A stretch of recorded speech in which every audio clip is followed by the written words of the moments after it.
This is the 2021 Lincoln Corsair. There is no hotter segment right now than small premium SUVs. Everybody's buying them and everybody is making them. The question is, should you buy this fancy American crossover as opposed to its more established German and Japanese rivals? Let's find out.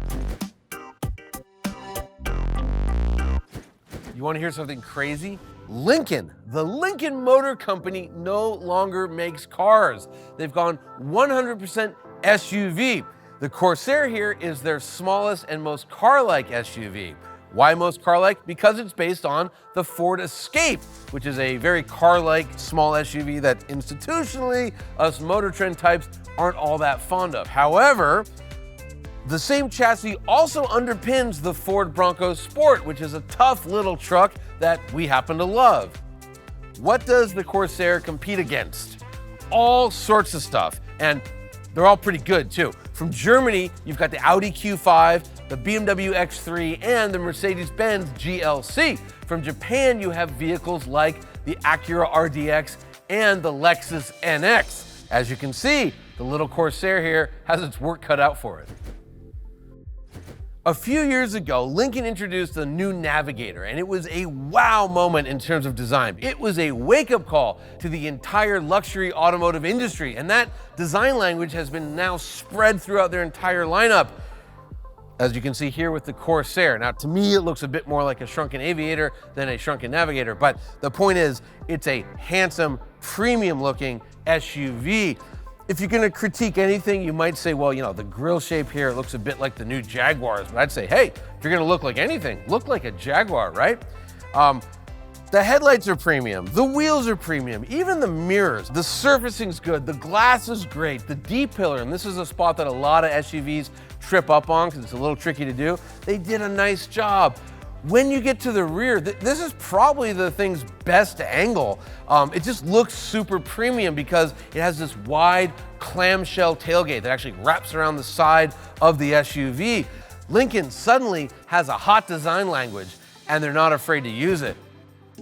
Yes, this is a nice interior. This is how you do a upscale premium interior. There is this blue leather. Look at this stuff. I've never even seen this color in a car before. I mean, maybe like in a special Ferrari that was made for the Sultan of Brunei. And this is just a wild, cool color and surprising at this price point. You know, the screen, maybe it's a bit small by modern standards, but it's very bright, it's very functional, everything works.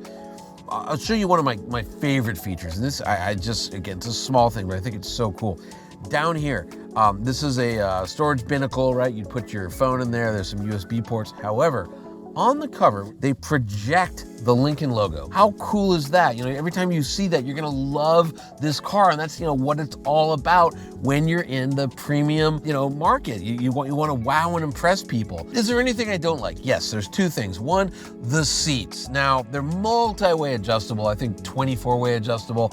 But I think because they're stuffed with so many motors and capable of moving in so many directions, they're kind of thick, and I feel like I can never get low enough in the seat. Also, it is cramped in here. This is it's on the small side as far as SUVs go. The rear seat, it's small. It's not, it's not cramped, but it's not a large rear seat. However, like most modern vehicles, should you flip the seats down, there is a surprising amount of room back there to haul your stuff. As far as performance goes, this is actually the Reserve Corsair, or I should say the Corsair Reserve all-wheel drive. As such, it has a larger engine. It's not the 2-liter, it is the 2.3-liter turbocharged inline 4-cylinder engine that makes 295 horsepower and 310 pound-feet of torque.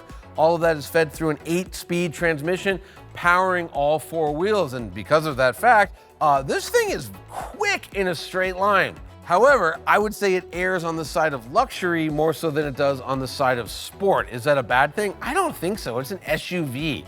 Should you find yourself off-road, not that you ever would, but if you wake up and you're surrounded by dirt, the Corsair is shockingly capable off-road. Also, the mileage isn't great. 21 miles per gallon city, 28 miles per gallon on the highway. However, if you need better, Lincoln has you covered. They make a plug-in hybrid Grand Touring model of the Corsair. If we're talking about safety, we're talking about a safe SUV because the Corsair has a 5-star overall crash rating and the IIHS has called it a top safety pick. It has a lot of standard automatic safety features such as lane keeping assist, emergency braking, blind spot monitoring, that sort of thing. How much? This is where things, well, let's just say they take a lot of explaining, because if you were to look at the Lincoln website, you would see you could get a base 2-liter front-wheel drive Corsair for, $38,000, that neighborhood, which is cheap. However, this is the Corsair Reserve all-wheel drive, and as it sits, it is $57,000. If there's one thing I want you to know about the Lincoln Corsair, it's that this is one of the most surprising vehicles MotorTrend has encountered in years. Think about it, right? The design is really strong. The interior is a home run by any yardstick. The performance is impressive. It's safe. The price, it's competitive against its peers. Yeah, I think the final point is, if you are in the market for a small premium SUV, you would be wise to put the Lincoln Corsair on your list. To check out our latest vehicle rankings, go to motortrend.com/cars.